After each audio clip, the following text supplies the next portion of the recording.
The Agenda with Steve Paikin is made possible through generous philanthropic contributions from viewers like you.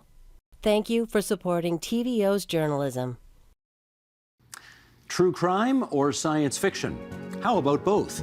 Tonight, what so-called genetic genealogy is doing to help police solve cold cases they never gave up on. Then, anthropologist and cognitive scientist Dimitris Xygaltas on why apparently senseless rituals actually help give human experience profound meaning. It's Wednesday, December 14th, and that's ahead on The Agenda.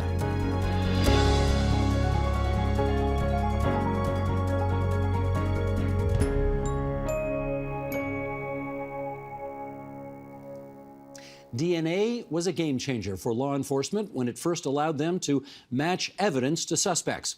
That's now expanded thanks to widespread voluntary DNA testing among the general population and rigorous police work. It's called genetic genealogy, and it's cracking cold cases and catching killers who until now were getting away with it. With us to explain how it all works, let's welcome, in West Haven, Connecticut, Claire Glynn, Associate Professor of Forensic Science at the Henry C. Lee College of Criminal Justice and Forensic Sciences at the University of New Haven.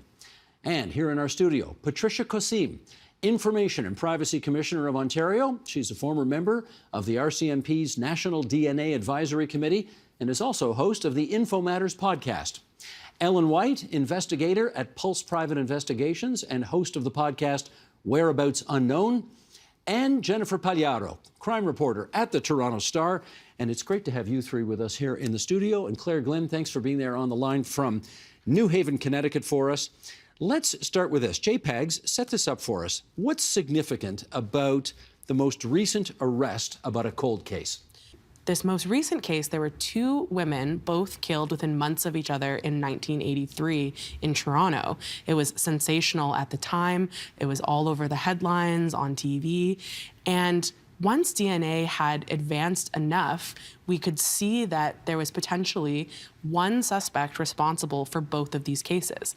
But DNA hadn't advanced enough for us to know who that person was. And so it remained cold for these remaining years until most recently, Toronto police were able to get a match, not off of what we call the offender's data bank, but an entirely different pool of people that led them to one man who they say is responsible for both murders. And of course, it's been almost 40 years and everybody assumes it'll never be solved, right? Exactly. So again, when this comes back into the news, it's always a shock, I think, because you never actually expect some of these cases to be solved. But I think the way that technology is going, we can expect more of these cases to be solved.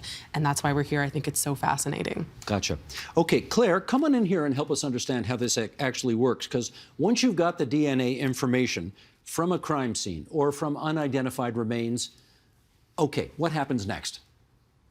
Sure. Well, for the last 30 plus years, we've been using a technique called forensic STR typing. So STR stands for short tandem repeats. And that's the methodology that we've been using for about 30 plus years since the mid-1980s. And that's like essentially a barcode of a person's DNA. And as was just mentioned, these offender data banks of DNA exist in most countries. And those are data files or reference DNA profiles of people that have been previously convicted of a crime. And so for years, we've been collecting biological evidence from crime scenes and STR typing them and then checking them against the offender data banks. Here in the United States, it's CODIS, and we look for a match. And while that has had a huge amount of success for years and has solved many, many crimes, now we've gone even further where we're searching databases, genetic genealogy databases that voluntarily people have uploaded their DNA to after testing with, say, a direct-to-consumer DNA testing company like Ancestry or 23andMe. And at the moment, we're only able to use two genetic genealogy genealogy databases, that's Family Tree DNA, and also GEDmatch. And these are places that the users have consented to their DNA being available and being compared to it. Okay, so hold off on that. We're going to come back to this angle of it in a little bit, but I want to first find out, take 30 seconds and tell me what you do. What does your outfit do? Yeah, so we're private investigators, and we've been around for a number of years. We work on all kinds of different cases, everything from child custody matters to traffic accidents, but we do tend to specialize in suspicious death investigations and, of course, missing person investigations. And do you do this? We do that indirectly. We certainly aren't scientists, but we use that very practical application, as was just discussed, in solving cases. We may have somebody reach out to us who is a Holocaust survivor. They want to find their family. Somebody who is not sure of their parentage. They want to find their family. We would use it for that very practical application. But what we've seen in recent years, we're using it in unsolved sexual assaults, unsolved homicides, and to identify human remains. All right, all of this now being on the record, we come to the Information and Privacy Commissioners to tell us this is all pretty new. Do we have regulations and laws that govern how all this happens yet? Actually, we don't. So the National DNA Data Bank, that's our Canadian equivalent to the CODIS data bank that was referred to earlier in the US, has some pretty strict rules about whose DNA gets into the bank. It's only convicted offenders of serious offenses. There are rules around the fact that it's only a profile, it's not the whole genome sequence, it's only certain markers, a limited number of markers. Identified information is kept separate from the profiles. There are strict rules around exact data matching. This is in the States, you're saying? Here in Canada. This is here, okay. Yeah, there are exact rules around data matching, so only a perfect match can then be referred back to the investigator from the National DNA Data Bank, and there are strict rules around retention. So people exonerated of crimes, for instance, are entitled to be removed from the offender's database. All these rules exist on these forensic data banks, but none of them exist when you're talking about these websites or platforms that upload genetic information or DNA information for recreational genetic genealogy purposes. So we're behind. Oh, yes. We need to get in the game here, I guess is what I hear you saying. We need to put some guardrails around them. Everybody, I think, in this studio and at home will agree that many of these cases are really compelling and important to resolve, and to resolve for the families, to exonerate wrongfully accused people, to feel safer as a society, as a public, knowing that these people are being accountable and will be put away for horrific crimes and hopefully stopped from repeating them. So for all these compelling reasons, I think it's important to explore what could be done, what should be done, but most importantly, what are the guardrails so that we make sure we don't go overboard in terms of privacy invasions and incursions on civil liberties. Mm-hmm. Jennifer, I mean, we're talking about this like it's brand new, but in fact, I guess genetic genealogy does go back a bit, right? How far back does it go? Yeah, it does. I mean, I'm sure that viewers will remember seeing like the popularity of these ads, like the sites that Claire mentioned, 23andMe and Ancestry.com. Interestingly, Toronto police got turned on to this area when they saw what happened with the Golden State Killer in California, which is a case that Canadians will probably know because, again, so sensational the way it was covered. How many years ago was that? That was, someone help me, Ellen. That was. Thank you. 2018. So that was relatively recently, but 23andMe and Ancestry.com have existed in terms of trying to connect with your family tree even longer than that. I think actually swabbing yourself and those at-home kits are relatively new inventions in the long history of DNA, but it really presents, I think, a lot of really interesting ethical challenges, and it isn't something that I think that we've begun to grapple with in terms of legality. Do you want to follow up on that in terms of consent? I mean, where are we on consent these days? Well, this is a really important issue because many of the people who upload their DNA that's been sequenced onto these recreational genealogy platforms, they do so on the basis that they want to create and find out about their family tree. They want to find out more about their ancestry, who they're related to. And they do so on the basis that they consent. They consent to upload and to be given information about people with whom they match or partially match and may be related to. The interesting thing is when they give consent, of course, they're not giving consent only to their own personal information. By virtue of genetic information, you're basically consenting to your family's information being uploaded and shared and matched. So there's a complexity to genetic information where consent really breaks down and can't really give full authorization on behalf of family members.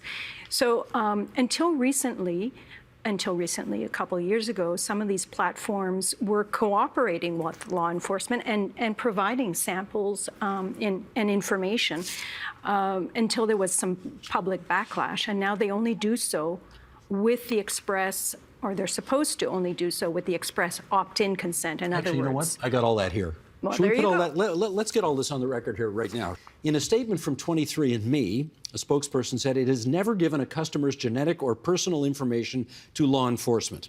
That's what they say. If a customer wants to share with law enforcement, they must do so directly. On its website, it will not release any personal information to law enforcement unless legally required to do so. It will notify the user unless prohibited by law. According to its website, Ancestry DNA does not voluntarily release personal information to law enforcement unless legally requested, and it will provide notice to users unless prohibited by law. Next one. GEDmatch is one that can be used by law enforcement. It allows users to upload profiles from other sites, and to summarize, GEDmatch says it is policy to never provide data or information to third parties, and it has 4 privacy options. Let me just briefly go through these. There's private, opt-in, opt-out, and research. Opt-in means user kits will also be compared with kits submitted by law enforcement for unidentified human remains and perpetrators of violent crimes. Opt-out means kits can be compared for unidentified human remains but will not be compared for perpetrators of violent crimes. Family tree DNA also protects your information from third parties, and it allows limited access law enforcement accounts. And users will only be viewable to a law enforcement account if the user has opted into matching, has not opted out of investigative genetic genealogy matching, the user and the law enforcement account have the same matching level selected, the user is a genetic relative to the genetic file uploaded to the law enforcement account. Okay, that's a lot of information there, but it's now all on the record. What do you like, what don't you like about what you've just heard? So many interesting things, and as you described it, it's almost a bit of a Wild West in terms of what you can and can't do right now with the information. We have concerns around some of the ways that it might be collected and submitted. As an example, we have families come to us with people they've befriended who are living in nursing homes, and that person might be in end stages. They want to find their family. So their friend, their helpful friend who's just met them, will go ahead and purchase a kit, upload that information for them, tick all the boxes. There isn't any guarantee that the person completing that is actually the person whose sample you're submitting. So we can see a bit of a disconnect there. Right. I think so far with what's happened in the charges in the court process in Canada, we haven't really seen a challenge to it. We've had people who, once their identity was determined, they've already passed. Or once their identity was determined through genetic genealogy, they've entered a guilty plea. We're going to see in February of 2023, when the Stephen Wright case comes to trial, Stephen Wright was charged based on the collection of genetic genealogy of a murder of an 18-year-old person many, many years back. He he has decided to enter a not guilty plea. What jurisdiction is this in? That is, he was charged at the North Bay Regional Health Center, so where he was an employee. But the murder actually is said to have happened in Sudbury, Ontario. So we expect it's going to be heard in North Bay, but we're curious to see what is his defense lawyer suggesting. What's that strategy going to be? It would appear that on the face of it, genetic genealogy has got him dead to rights. But obviously there's something there that makes his defense think that they can mount a not guilty challenge. So we're going to see then, see how that unfolds. I think it will be the first in Canada. That'll be next February. February of 2023. Okay. Claire, give us the view from south of the border. What do you like, what don't you like about what you've just heard? Well, I mean, I think the incredible success that forensic genetic genealogy has had, particularly in the United States, with well over 500 cases resolved through its use so far. I think it's amazing that we're able to use genetic data like this and the advances in the technologies over the last number of years, and the access to family tree DNA and the access to GEDmatch is incredible. What I hope for the future with it, though, is that we do put those guardrails in place, and that's occurring here in the United States with policies being developed. And it's policies from a number of different facets of this process. It's who conducts this research, who conducts the searching themselves. Are they trained? Are they knowledgeable in this area? Do they understand the restrictions that do exist in terms of what databases you are allowed to upload, who owns the data that's generated from this. So I think that I totally agree that we definitely need guardrails on an international level to protect the use of it, but also to protect public safety, but also to protect public privacy and individuals' privacy also. Jennifer, what are you hearing about how up on all of this we are here in Canada? Yeah, I think that people are still very uninformed about some of the protections that are and aren't in place. I keep thinking about whoever the family member is who uploaded their data to GEDmatch, who is the way that Toronto police tracked down the man responsible for the murders of Susan Tice and Aaron Gilmore in 1983. Because, I was talking to Ellen about this earlier, a lot of people who are using these at-home kits are well-meaning citizens. Perhaps they're doing research on their own family tree. They're estranged from their family and they're looking for that connection. And they're not really thinking that they're going to be participating in a murder investigation. They're not thinking they're going to participate in a murder investigation. Indeed. And I just don't know what it's like for that person sitting at home who is in some way responsible for a distant relative, cousin, maybe being arrested and potentially spending the rest of their life in prison 40 years later. Commissioner, you heard all of those different on that laundry list. You've got private, you've got opt-in, opt-out, research. Are you satisfied there are adequate guardrails in place here to protect people? No. What's the problem? First of all, it's awfully complicated, isn't it? That whole machination of who's in, who's out, what you're opting in for, what you're opting out for. And that's when you've read the fine print, you understand the implications of uploading your information. But again, even in the most perfect case where you understand all that and go into it willingly, your family members have not. And that's the implication here, the real privacy implication, is that your innocent family members become implicated in what happens after. So say they have a partial match. They upload the crime scene DNA onto one of these platforms. They find a partial match. They know it's a relative. Then they will hand it over to expert genealogists who are expert in the science of putting together the family tree. And in the case of Aaron Gilmore and Susan Tice, we heard from the investigators that involved hundreds of members of the family, and because they had traced it back to common great-grandparents. So you could imagine in large families how many people are involved. And slowly, through investigative techniques, they whittle down and they narrow down and start to whittle down the potential suspects. But in that process of whittling down, they're really conducting surveillance on many of these innocent family members. So what I mean by that is they might question them, or they might not. They might surveil them. Sometimes they might ask for their consent to voluntarily give a confirming DNA sample, so they could confirm, even though they know it's an innocent person. It's not the suspect, because you're looking for a male and let's say this is a female. They need your DNA to exclude, say, a whole side of the family and therefore further whittle down. Now, they could ask for consent, or, you know, it could be a lot easier just to pick up a discarded Tim Hortons cup or a pizza crust or a piece of gum and get your confirming DNA that way. And that's what's concerning, is that there are no rules around this genetic surveillance of family members. The most, if not with the exception of one, turn out to be innocent family members that come under this guise of added surveillance.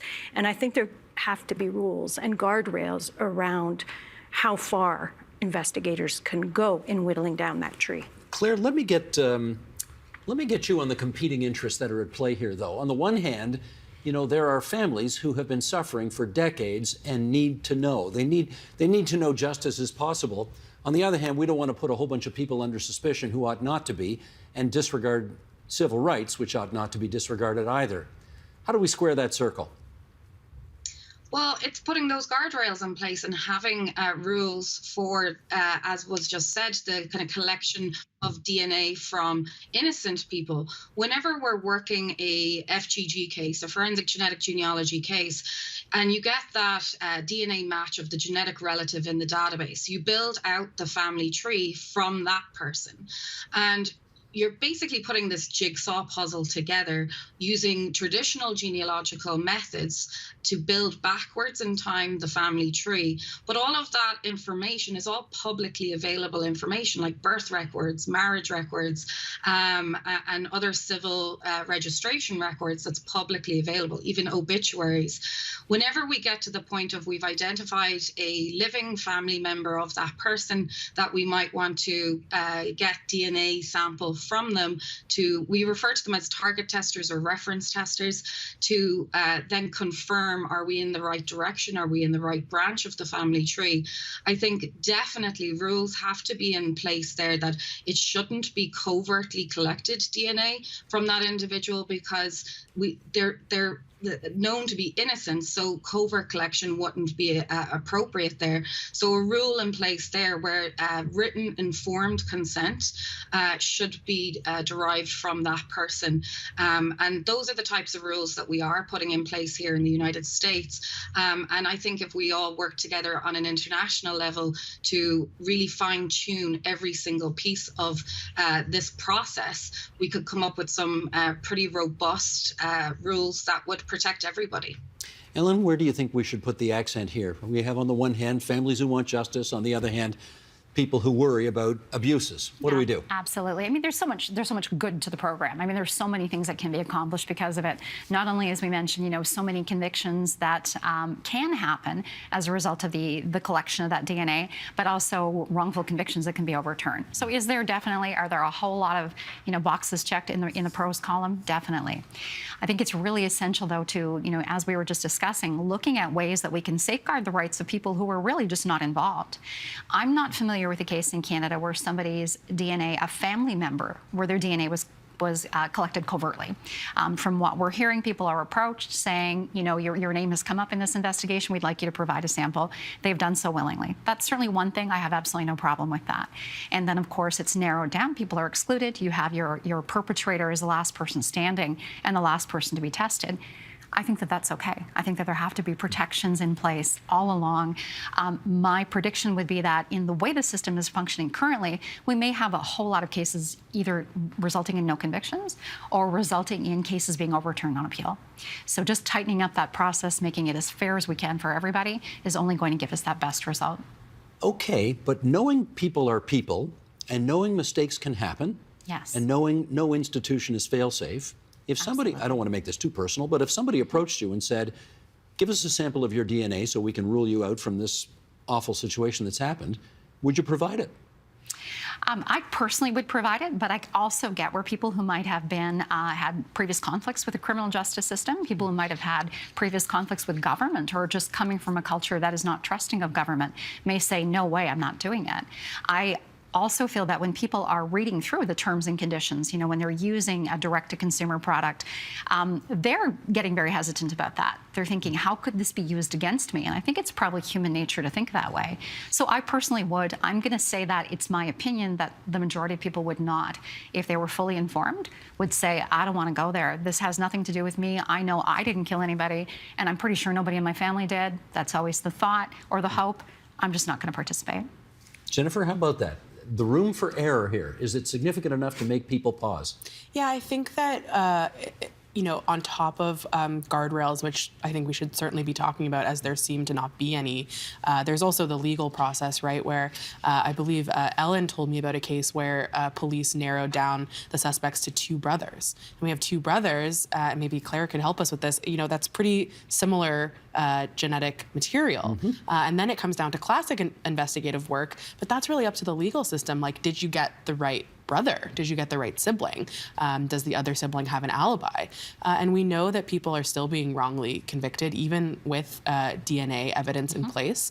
And we have to also be challenging the justice system to be rising to the occasion of this new technology to make sure that prosecutors and defense lawyers are prepared to try these cases fairly, and that judges are aware of the limitations of the technology and of genealogy in general, in order to make sure that people get a fair trial when it does come to that. Claire, you want to come in on that?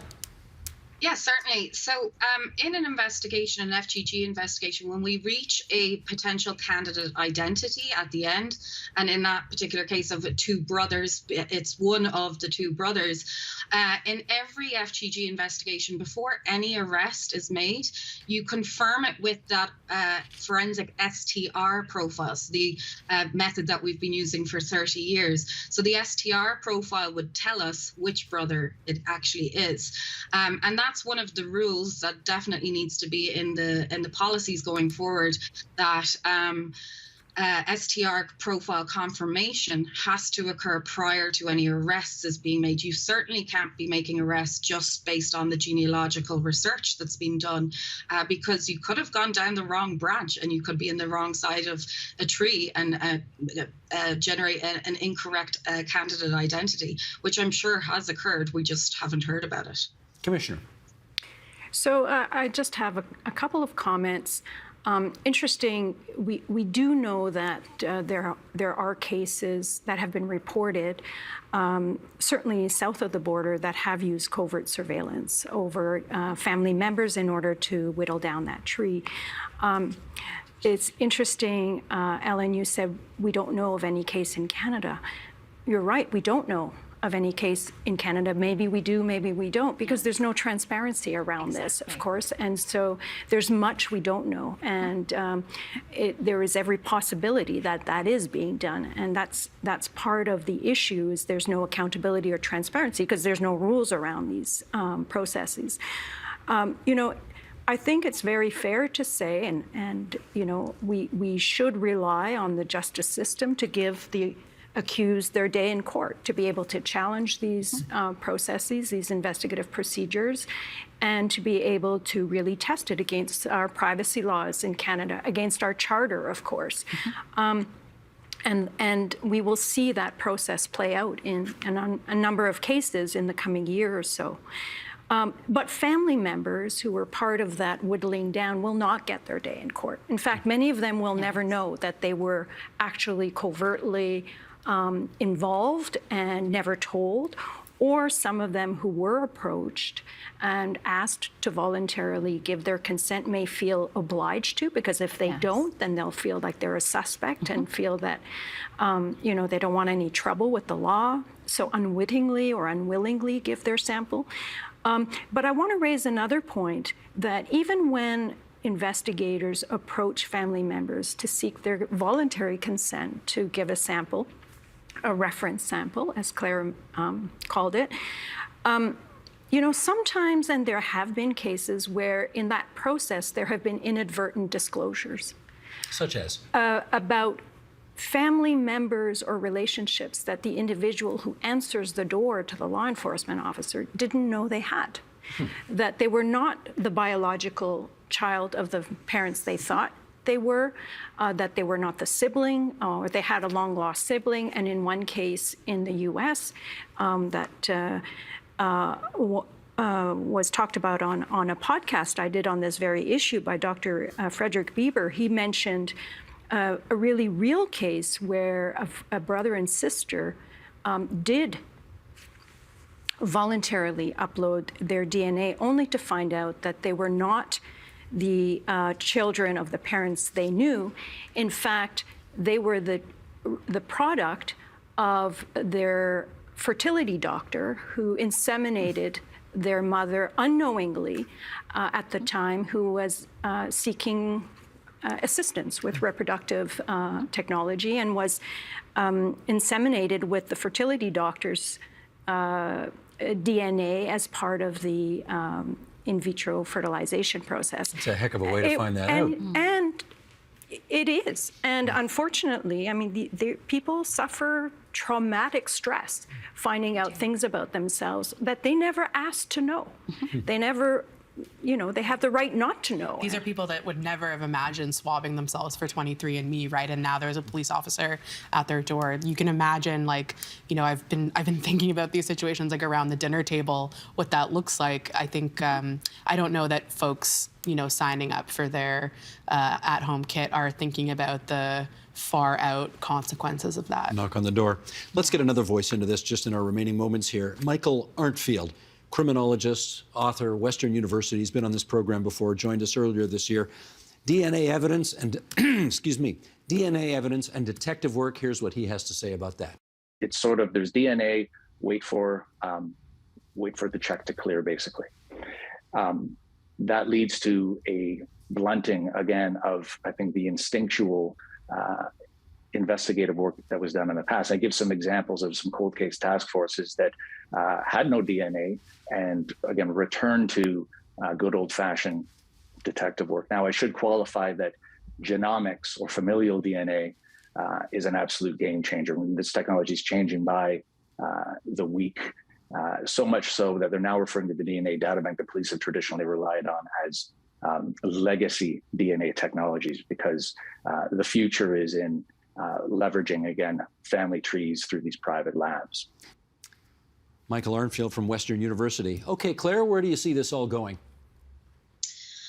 Well, I see it expanding worldwide, and I see more and more countries investing in this new technology and putting their policies in place. Australia have begun to use it now. England, Ireland are starting to use it also. In terms of its widespread use, I do think it will come outside of the kind of private industry and move more back into the government labs, where the testing and the SNP sequencing, which is what generates the data that we need, I think that will come back into the crime lab arena. And through my program at the University of New Haven, I have a large amount of forensic DNA scientists and also law enforcement professionals that are in my program who are learning this technique, and they're developing the skills to be able to carry it out in-house within their agencies. Because at the moment we do have quite a lot of private companies that offer their services for conducting this type of investigation, but we're seeing law enforcement agencies themselves and crime labs themselves and the scientists from there learning this technique so that they can be doing it in-house, as opposed to the hiring of private companies for it. I do hope for the future, though, with GEDmatch and with family tree DNA, that more members of the public do learn about this and consent to it and upload their DNA to it, because the more people that we have in GEDmatch and in family tree DNA, the better success that we can have with this technique, because the more matches that we will have. Ellen, last 30 seconds to you. What's the future? Yes, very important point that Claire just mentioned regarding the future. We're seeing now in GEDmatch about 75% of the people who are involved in the program are of Northern European descent. So the program rules out a whole lot of different categories and demographics that we really need to see in there. We think that the cost of the direct-to-consumer package may be a bit expensive. In the US, you can go ahead and upload to GEDmatch for $14.95 through their DNA Solves program. You can't do that in Canada. In future, we would love to see the program be more accessible to more people. It's going to give a much broader result. We think that's going to happen ultimately, whether there's intervention by government. Ministry of the Solicitor General has just announced funding to test 30 cold cases each year for the next 3 years. That can only be beneficial to us as well. You have all given us a lot to think about here tonight on TVO, and I want to thank you all. Claire Glynn at the University of New Haven in Connecticut, Patricia Cosim, the Information and Privacy Commissioner of Ontario, Jennifer Pagliaro, the crime reporter at the Toronto Star, Ellen White, investigator at Pulse Private Investigations, host of the podcast Whereabouts Unknown. I want to thank all of you for joining us on TVO tonight. Many thanks. Thank you. Thank you.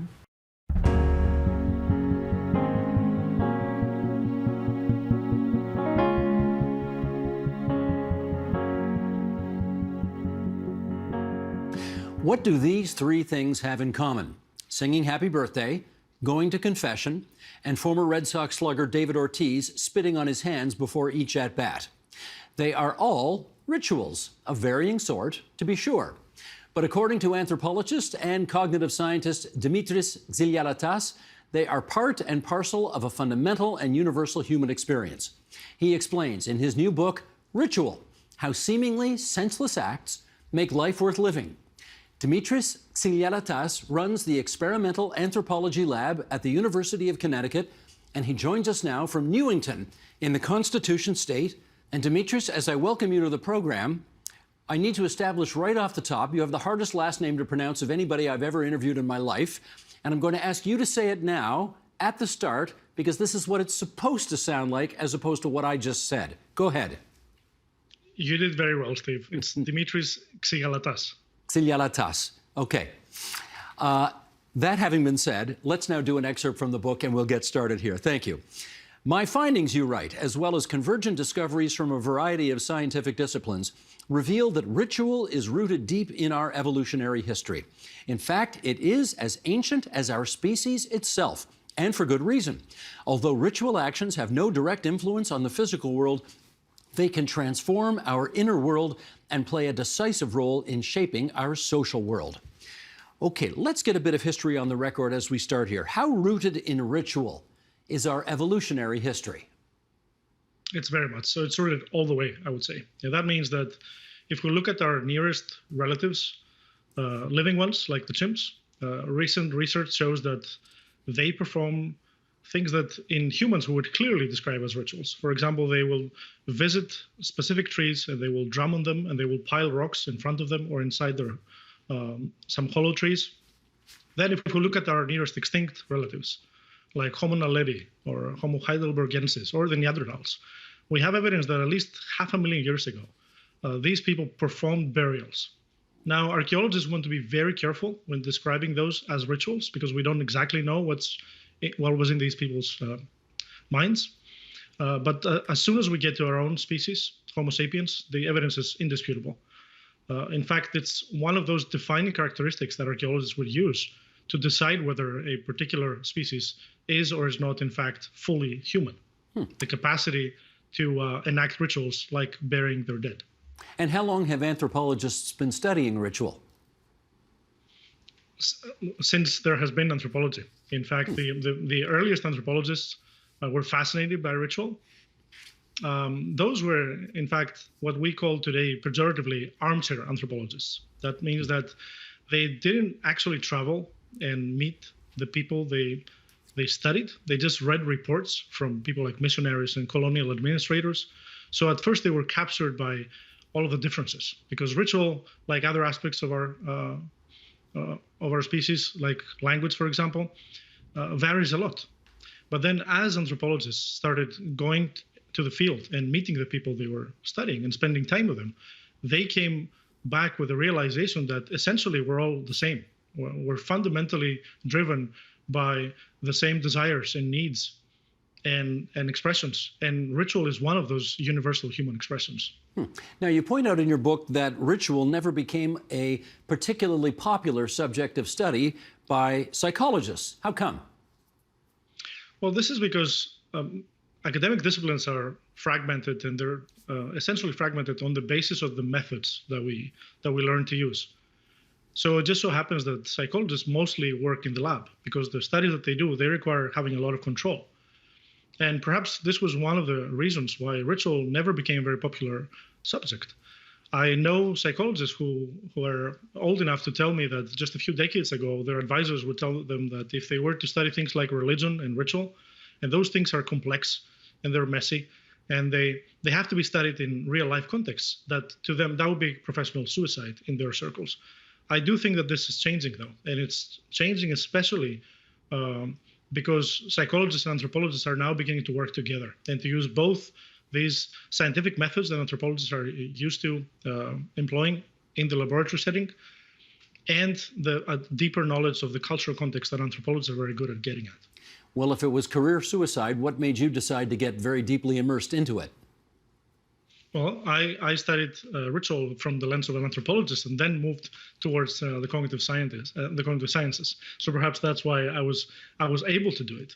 But my incentive for doing it goes probably all the way back to my childhood.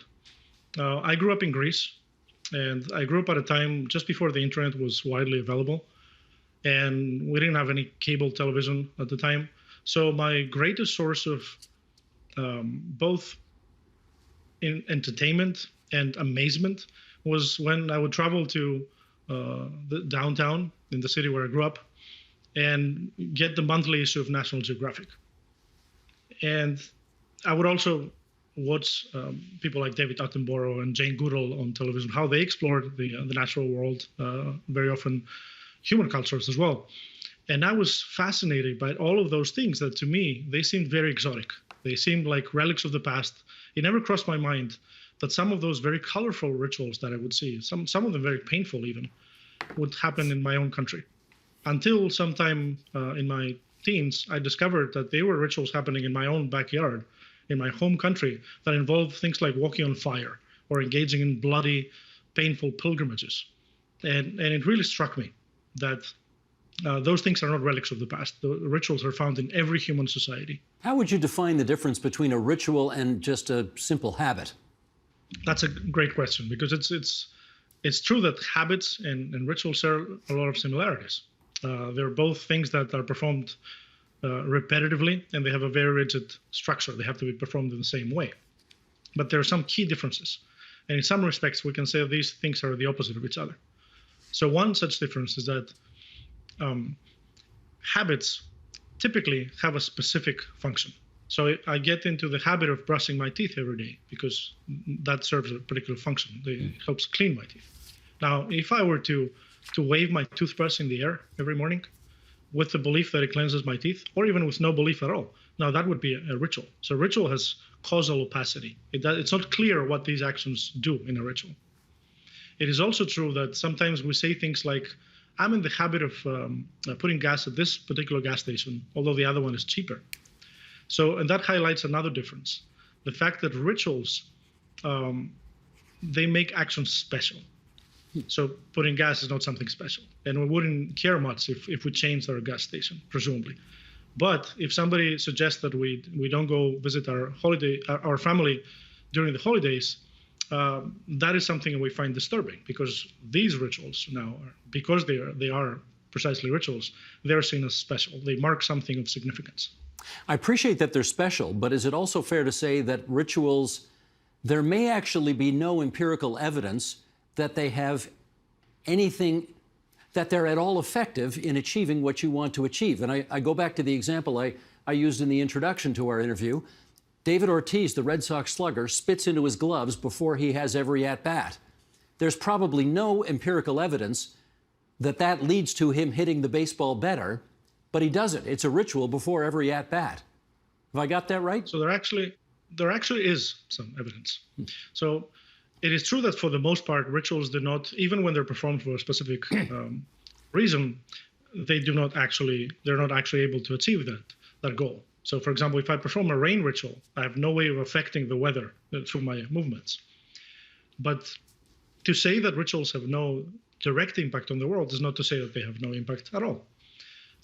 There have, in fact, been studies with athletes that show that when they perform rituals before doing things like batting in baseball or shooting free throws, they're able to perform better. Of course, this does not happen through any kind of magical causation. What those studies have found is that the mediating factor there is a boost in confidence. And the reason that we get a boost in confidence is that ritual has structural properties that allow it to help us reduce anxiety. Our brain constantly seeks order. It seeks to make predictions about the world. We're eager to know what's going to happen. When we don't know what's coming, we get very stressed.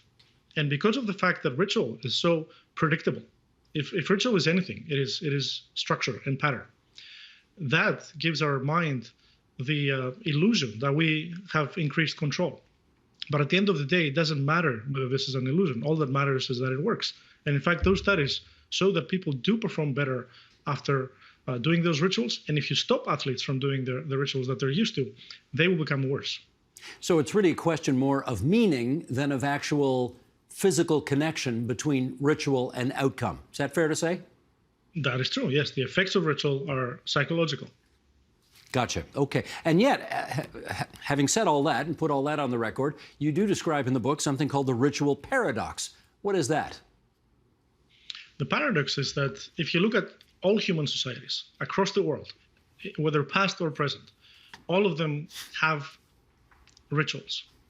And people find those rituals deeply meaningful. In fact, they go to great lengths to perform those rituals. People walk on fire. People spend thousands of hours practicing meditative techniques. People pierce their body, and so on and so forth, in the context of those rituals. And when you ask them, and I've asked people thousands of times, thousands of people this question, they will say things like, these are the most meaningful acts of my life. This is the most important moment of the year for me. And then when you ask them, why is it so important?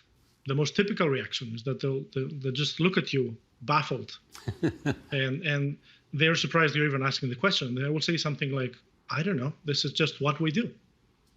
And this shows you a couple of things. This can be interpreted as, this is what we do as members of this tribe, members of this village, members of this fraternity, perhaps. But essentially, they're also saying this is what we do as humans, because that's what we do as humans. Yeah, I've got to drill a little deeper down on that, because I spent a lot of time watching sports, which is my huge character flaw. And when you talk to athletes, they put the same skate on, right? It's always the right skate, then the left skate. They put the socks on the same way. They want to hear the same song before every game, whatever. They've all got these rituals. And you're quite right about when you ask them why they do this, they kind of know it has no direct impact on the outcome other than it makes them feel something special. Were you ever able to find somebody who actually gave you a good answer to that question about why the ritual matters to them so much beyond, well, I don't know, I just do it? I think at the end of the day, this is just as good as answer as any other. When people say we do this ritual because of who we are, because that's what people do around here, that gives you a sense of how important community membership is to these people. So because people around us do this, then we will do this as well. And if people say that they perform this ritual just because they have the urge to do it or because it makes them feel better, it's important to take this claim seriously. And in my own research, that's what I've done. And when I say take seriously, I don't mean take it at face value. I don't mean that this is the end of the conversation. I think this is the beginning of the conversation. And what I've done is take those claims and see how they pan out experimentally. So when people say ritual makes them feel better, can we measure this? I've done experiments with my colleagues that show that when people perform rituals in their everyday life, we can see measurable effects. We can see that their cortisol levels drop, that their heart rate variability increases, that their electrodermal activity drops. And all of those things suggest that they're better able to cope with anxiety.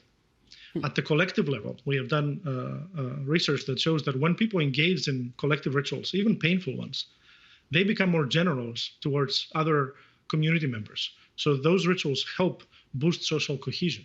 So these effects, even if they're not the same direct causal effects that perhaps are officially the reason the stated reason behind doing these rituals, they are real effects and they can actually be measured and quantified. Oh, there's no question about that, and you've done that in the book, but I wonder if during your travels, and you've been on this for 20 years now, whether you've found anybody who admits to a bit of embarrassment that, yes, I do these things. I can't really explain why I do these things. I just do them. They seem to have a positive impact. I'm a little embarrassed about it, but it works, so I keep doing it. Have you run into that? Oh, yes, plenty of times. So very often when I ask people why they do this ritual, sometimes they turn to me and they say, oh, I should really have an answer for this. You're right. We do these things unreflectively. They're very important for us, but we don't stop to think why we do them. And I think that's a very human thing.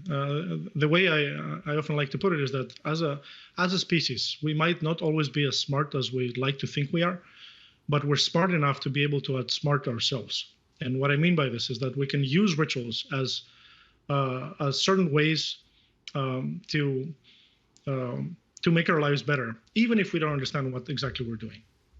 Can you share with us which ritual you thought was the most inexplicable, the quirkiest, the hardest to explain, that kind of thing? Well, of the rituals that I've witnessed, I think one of the most spectacular ones and the most astonishing ones is the type of Samkavadi. This is one of the most widely performed painful rituals in the world because it's performed in southern India, but also wherever you have members of the Tamil diaspora, which is many places around the world. In the context of this ritual, people will build these miniature shrines that they will carry on their shoulders for the better part of an entire day, and they will typically do it under scorching tropical sun. But before they do this, they will have their body pierced with what can be hundreds of needles. The entire body, except for the genitals, could be covered in those needles to the point where you can barely see the skin.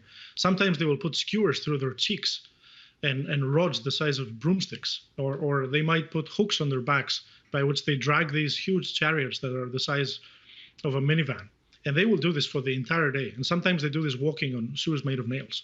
So this is an extraordinary ritual. Just looking at it feels painful. And yet we have done studies that show that people who engage in that ritual, they actually derive benefits. They see an increase in their well-being and their quality of life after performing this ritual. And again, this is not through some kind of magical causation. This is because participating in this ritual has both physiological effects that might help you boost your sense of well-being, and also has important social effects. So it helps people forge social connections, and it's easier for them to turn to somebody for help when they know they've been part of this thing together. They have this special bond. I totally appreciate and understand that, but as you looked at that ritual being performed through your Western eyes, did you at any point think, this is nuts?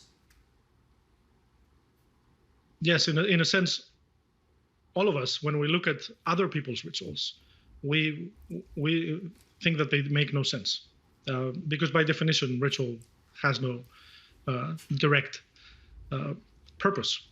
Our rituals too, to outsiders, will look utterly pointless. So if you think of all of the things we do when we're ready to graduate, we take part in a graduation ceremony, when our elected leaders take an oath of office, when we have our weddings, our birthday parties. If an outsider were to look at those rituals, perhaps the proverbial anthropologist from Mars, they would marvel at how much we love wasting time in those activities. And yet to us, they're deeply meaningful. Right. As you traveled around the world, did you find that there were some countries in particular or some cultures in particular that were more invested in rituals than others? My sense is that ritual, because it is such a human universal, it is pretty stable around the world. So what changes are the forms. The functions remain the same. So all around the world, people crave for ritual, and they have ritual in every aspect of their lives. Now, there are some countries that perhaps are less religious than others. Mm-hmm. And there you will see that as people engage in fewer religious rituals, perhaps they find more secular rituals in other domains of their lives. So perhaps they enact rituals in the context of sporting competitions or festivals like Burning Man, or at their workplace. We see that that rituals are being incorporated in the workplace, or the courthouse, or the university, or any part of our lives. So I do think that ritual pervades every aspect of our lives. It both predates religion and it extends far beyond religion because of these important functions that it serves. Are you a soccer fan? I am. When you go to a soccer game, or football as you would call it, and you see all the fans of a particular team holding up their scarves, like this, wide, with their team banners on it, and you see tens of thousands of people doing that in a stadium, I presume you look at that through a different lens than a normal soccer fan would, and do you find anything very curious about it?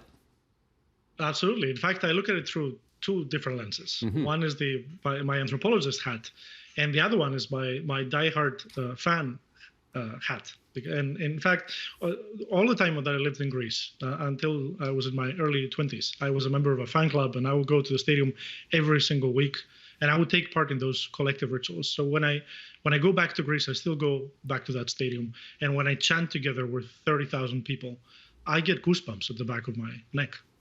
Now, of course, I've been in bigger stadiums.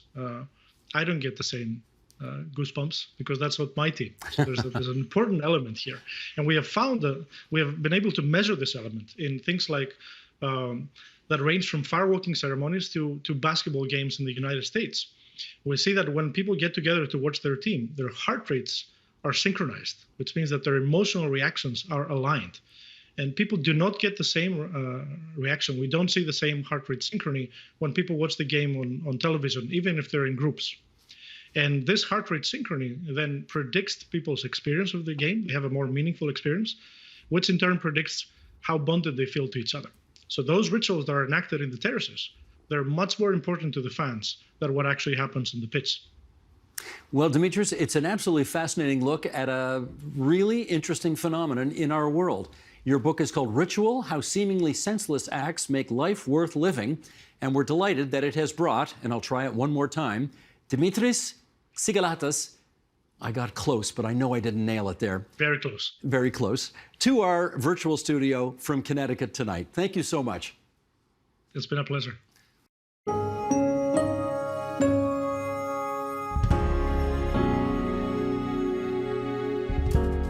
And that is the agenda for Wednesday, December 14th, 2022. Tomorrow, we sit down with the new leader of Ontario's NDP, Marit Stiles. Then, we look into what's behind a disturbing increase in school violence in the province. I'm Steve Paikin. Thanks for watching TVO, for joining us online at tvo.org, and we'll see you again tomorrow. The Agenda with Steve Paikin is made possible through generous philanthropic contributions from viewers like you. Thank you for supporting TVO's journalism.